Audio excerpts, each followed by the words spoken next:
Hi, and I'm back with part 2 of this mini-series on thyroid disorders. So if you didn't watch last week's video, I encourage you to check it out because otherwise this week's video might not make a whole lot of sense. So go ahead and listen to that. It's not very long, and then you'll be up to date. So I'm starting back in talking about thyroid and how to make sure you're getting the right labs, how to make sure the labs are being interpreted correctly, and then how to understand what your treatment options are. So as you recall from last week, the labs that you need to have checked are thyroid stimulating hormone, or TSH. That's the pituitary hormone that stimulates your thyroid to produce those two hormones, T4 and T3. So you need a TSH, you need a free T4, a free T3, and then we need to check for the antibodies that are the most common cause of low thyroid, and there's two different ones. One is called the anti-thyroid peroxidase antibody. It's just called TPO. And the other one is called the anti-thyroglobulin antibody. So make sure those two are being checked. And then also we want to check the reverse T3. Remember, that's the one that blocks the action of T3, making it not function in your cells. Now, another thing that's really great to check if you can, now not all labs are going to be able to do this easily, but I really recommend if your thyroid is low to do some micronutrient testing because as you remember, those enzymes that make our thyroid work properly require selenium, zinc, vitamin D, vitamin A, B vitamins. All of those have to be present in the right amounts for our thyroid to function properly. And of course, we need iodine. Now, I talked about iodine a couple of weeks ago, but as you recall from last week's video, thyroid hormones made from thyroglobulin protein surrounded by iodine molecules. So without it, it simply can't function. And as you recall, the thyroid gland is literally controlling every organ system in our body. It controls our metabolism. So we've got to feed it the right nutrients in order for it to work properly. So ask your doctor to order those labs. Hopefully they'll be more than happy to do that for you. And then make sure that you look at the numbers yourself. And don't just be looking for things to fall out into the abnormal range on the right-hand side of the page. Because we talked about last week, in order to fall into the abnormal range, you've got to be way on the edges of the bell curve. And we want to be in the middle because we're talking about not getting sick, but actually optimizing our health. So what are those numbers? And I'm going to tell you, and we'll put those below as well. TSH, or thyroid stimulating hormone, should be less than 2. Now, many labs, most labs, don't flag out TSH as abnormal until it's greater than 4.5. Remember, as it goes up, that means your thyroid function's low. Now, if your TSH is greater than 4.5, you've probably had low functioning thyroid for years and been feeling horrible for a really long time while your TSH has slowly been creeping up. Finally, it gets high enough that somebody pays attention. And at that point, you say, oh my gosh, I've been telling you I've had low thyroid for years. And you probably have. So don't wait for it to be 4.5. If it's greater than 2, something's going on.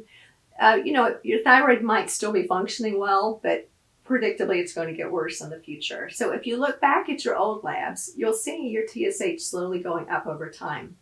So I often talk about this in my office. If you saw 2 cars that were about to collide, would you just let that happen and then pick up the pieces?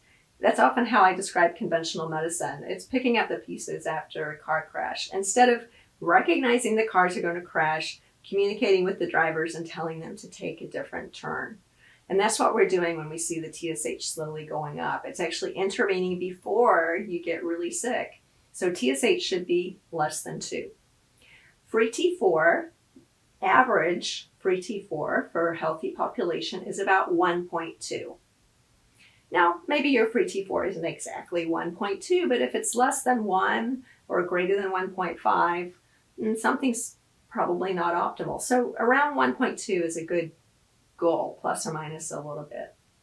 Free T3, the average in a normal healthy population, is about 3.2. Again, there's some variation, but if it's less than 3 or greater than 3.5 or so, probably that is not optimal. Now, a caveat to that is if you're being treated with thyroid hormone, some doctors do run you a little bit on the higher side. But if it gets much higher than 3.5, you're going to have symptoms of high thyroid, and that's not healthy, and it doesn't feel good. It puts us at risk of osteoporosis and heart disease and a lot of other things. And in the meantime, you'll feel jittery, anxious, you won't be able to sleep. So we don't want thyroid to be too high. We want it to be right in the middle. So 1.2 for free T4, about 3.2 for free T3. And then reverse T3, we want that to be less than 10 times whatever our free T3 is. So just put that little note that whatever your free T3 is, we want the reverse T3 to be less than 10 times that amount. Now, regarding the antibodies, this is interesting. If you're having your antibody levels checked, because the suspicion is you might have Hashimoto's thyroiditis, which is the most common cause of low thyroid, endocrinologists made a cutoff and said if your thyroid peroxidase antibody is greater than 30, there's different reference ranges, but this one's common. If it's greater than 30, they'll say you have Hashimoto's. If it's less than 30, you don't have Hashimoto's, which I find kind of comical. I mean, what if it's 28? Do I not have it? The point being, you shouldn't have any of this antibody. Now, granted, a tiny level could be insignificant, but anything greater than 9, that's a frequent number that we use, is significant. And even if it's 6, I'm going to want to check it again in 12 months to see if it's going up. But certainly, you don't have to have an antibody level of 30 to know that something is going on, because a small amount of antibody can affect that thyroid peroxidase enzyme that allows us to produce thyroid hormone. So, we want the number to be as low as possible, but if it's 15, 30, 300, all of those are not optimal. Now, if you've got a very high antibody level, of course, you're going to have more severe symptoms, but I'm just suggesting that you don't have to have a level of 30 to have a problem. These are arbitrary cutoffs, so we don't want to have any of that at all, really. Same with the anti-thyroglobulin antibody. There are certain cutoffs where after this level you have Hashimoto's, under this you don't. Basically, we just don't want to have any. So if you've got those antibodies present, I would look into it a little bit more closely. And you may not have the diagnosis of Hashimoto's, so you don't have that stamp on the chart, but you have low thyroid and it has an autoimmune cause. So that's one aspect. Now, if you have the ability to do micronutrient testing, this is offered by labs, for example, Spectracell, which is a lab we use in my office, I've mentioned before. You can check all of these micronutrients like selenium, zinc. Those might not be easy for your lab to check, but certainly any lab can check your iron level. There's something called ferritin, which measures the storage amount of iron in our body. So we want that to be 75 or higher. Also vitamin A, vitamin D, vitamin B, those are easy things for any lab to check. So I think it's really important to make sure that those things are checked. For vitamin D, for example, many labs are still saying anything greater than 30 is okay. So if your vitamin D is 31, the doctor might say it's fine. Well, optimal vitamin D is actually quite a bit higher than that. So we look for your vitamin D level to be at least 50, even up to 100. And vitamin D is so important for so many things, for immune health, for bone health, and also, guess what, for thyroid function. So make sure all of those are being checked and make sure that the doctor is referring not to the so-called normal range, which is a giant bell curve, but trying to keep you in the middle or on the higher end of the middle. So now that you've got your labs back, let's just say that your thyroid is low. You've got the symptoms, and now somebody's told you that your free T3 is actually 2.6, your TSH is 2.5. Remember, that's a low free T3 and a high TSH. You have hypothyroidism. Maybe you have some antibodies or maybe you don't. Now, if you've got the antibodies, I'm going to talk a little bit more about how diet can affect autoimmune conditions. And for years we were taught that if you have autoimmune disease, there's really nothing you can do about it. And you might be given steroids or other really strong, harmful medications, And doctors never talked about diet. So emerging science is now pretty clear that autoimmune conditions are very affected by our gut health, and they may even be caused by abnormal gut health. So when we eat food, of course we want our intestine to absorb the nutrients from our food, but we don't want other things to leak into our system. And there's a condition called leaky gut that you might have heard of, where those cell junctions that keep the intestinal wall from allowing those things to leak into our system become a little bit more open. And so we can literally leak toxic things into our system. And our body's going to respond to that with our very clever immune system by coming in with a bunch of inflammation. Now, inflammation is our body's reaction to foreign invaders.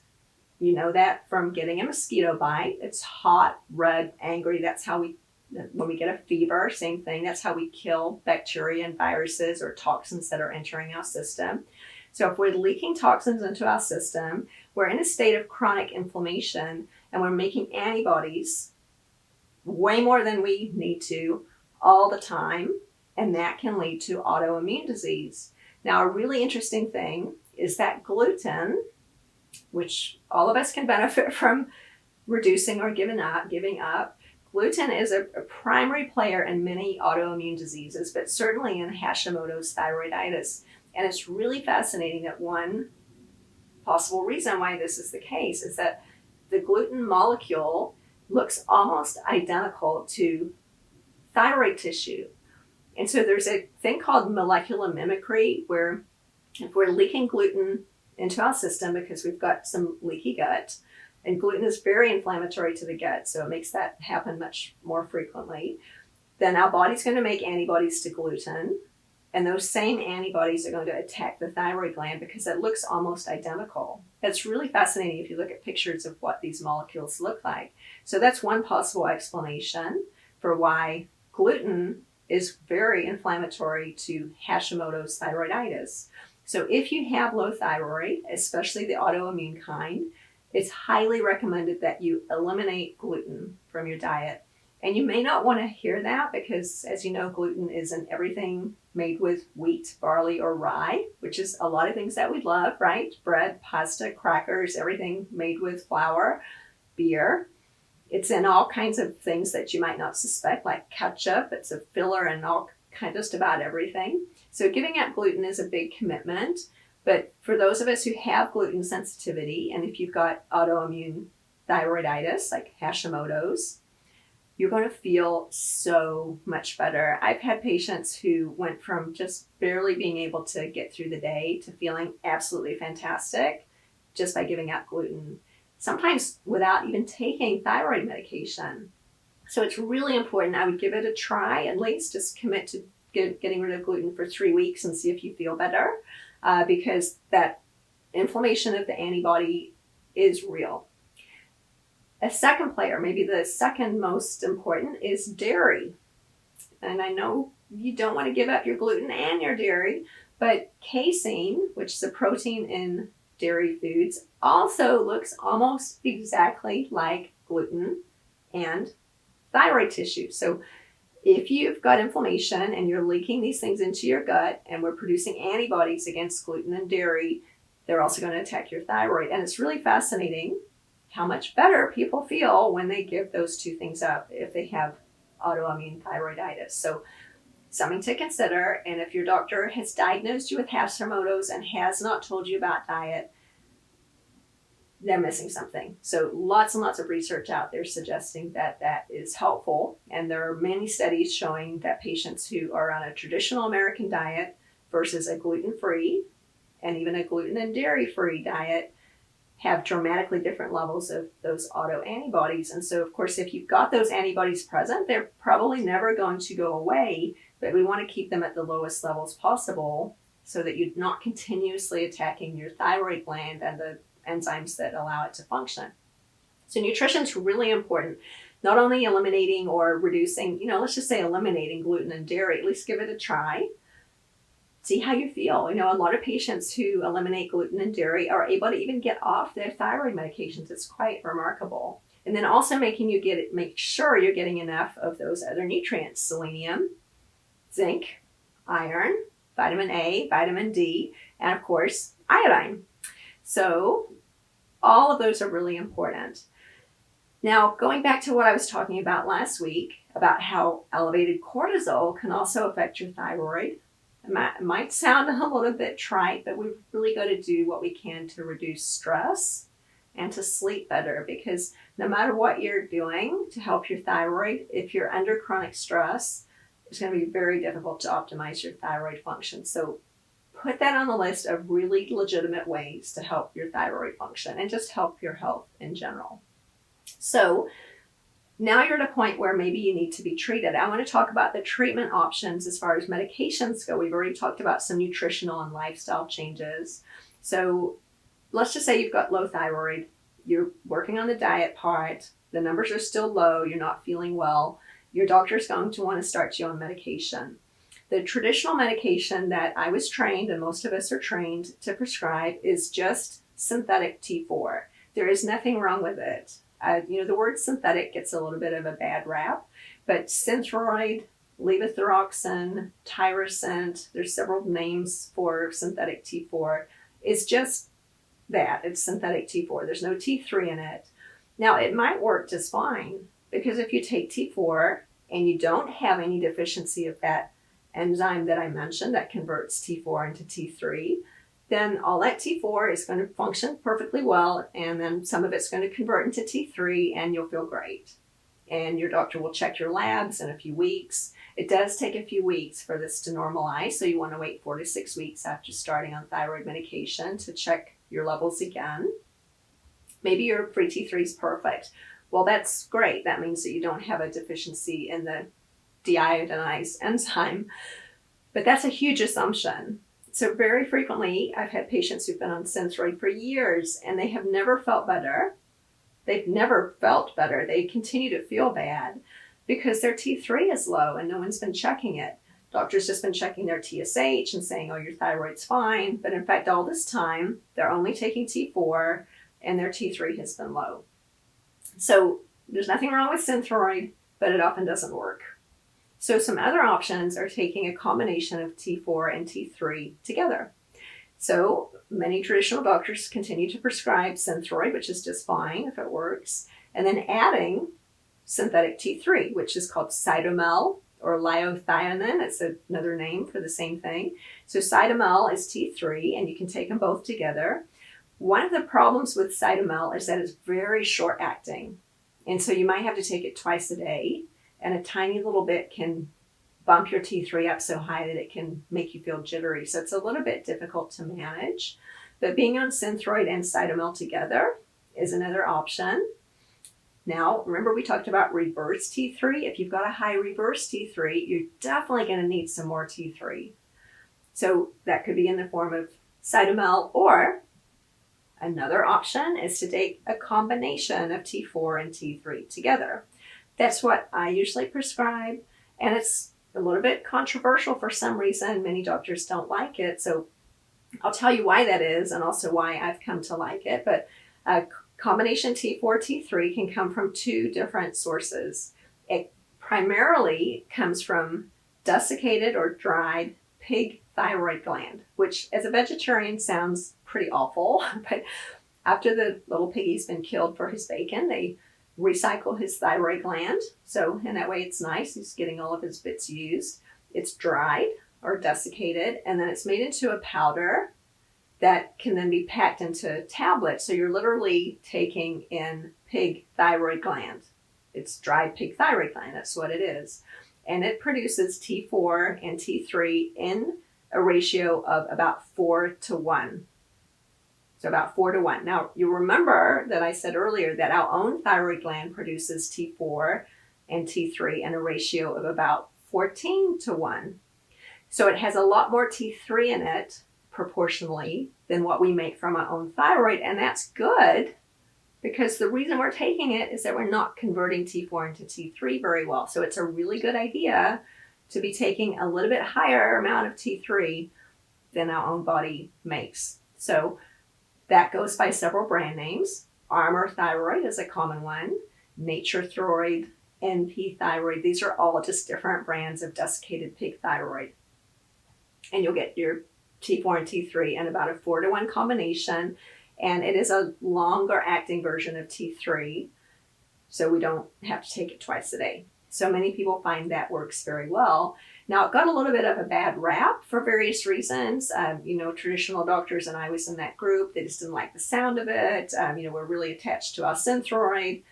There were arguments that it's not stable or it's not safe, and none of that is true. It's very stable. It's very safe. It's one of the most widely prescribed medications on the market. So certainly consider that. And if it helps you to feel better and gets your labs into normal range, it's a great option rather than taking Cytomel twice a day. That's what I would take. Now, if you're vegetarian or vegan, don't like the idea of taking in dried pig thyroid, I had to get my mind around that idea.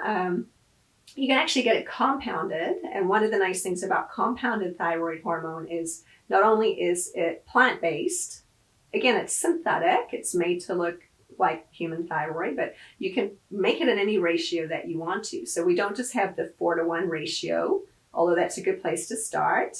So for example, if we were prescribing it, we normally would start prescribing it in a 4-to-1 ratio, T4 to T3. And then based on your labs, you could change it. So you might end up being on a different ratio because that's what your labs suggest that you need. So one of the nice things about compounded thyroid hormone is you can make any dose that you can possibly imagine. And then we want to wait at least 4 to 6 weeks before we change it, unless you have symptoms of it being too high, and then we want to react a little bit sooner. Because sometimes when your T3's been low and you just get a little bit, that's plenty. Too much is terrible. Not only is it not healthy, but you don't feel good. So we do not want your thyroid to be too high. Another little caveat is when you have your thyroid checked, doesn't really matter when you have it checked, but you need to have it checked at the same time each time so that you're comparing apples to apples. So for example, if you take your thyroid hormone in the morning, which is recommended, take it on an empty stomach, take it at 7 a.m., and your doctor's visit is at 9, it's going to look a lot higher than it would look if they checked it at 4 in the afternoon. So if you check it at 9, you need to always check it at 9. And if you check it at 4, you need to always check it at 4. Otherwise, you're not going to know what those numbers mean. And one of the problems that I see frequently is that doctors are just checking it at a random time of the day, and then they might go, oh my gosh, it's too high, because you checked it 2 hours after you took the medicine, and they'll drop your dose down, when really it wasn't too high, it was just checked too early. So a standard that I like, and it's not the only one, we ask our patients to take their thyroid medicine the morning of the lab test, and then we check it 4 to 6 hours later, which it's past its peak, but it's still present. And then every time we check it, we do it at the same time. So we can compare apples to apples when we're looking at how your labs are changing. Some doctors say don't take your medicine in the morning, and they check it when you haven't taken anything for greater than 24 hours. I'm not a fan of doing it that way because it's always going to look low, and that might cause them to overprescribe, and then you might get symptomatic from having your thyroid being too high. So it's not particularly important when you check it, but the most important thing is to check it the same time every time that you have it done. So just to review a few little caveats, make sure that your labs are done. The list that I put below, make sure that you're looking for the mid-range, not the what's called normal range, but actually the optimal range. And make sure your doctor is giving you treatment options, including not only medication, but dietary and lifestyle changes. Give it a try getting rid of gluten and dairy, reducing stress, sleeping better. All of these things are going to help your thyroid to function optimally, and you deserve to feel great. Your thyroid gland controls everything in your body, so it's one of the most critical things that we need to function in order to feel good, especially as we're getting older. So that is a lot of information, but I hope you enjoyed it. If you did and you learned something, don't forget to subscribe, share it with your friends, and I can't wait to see you next week.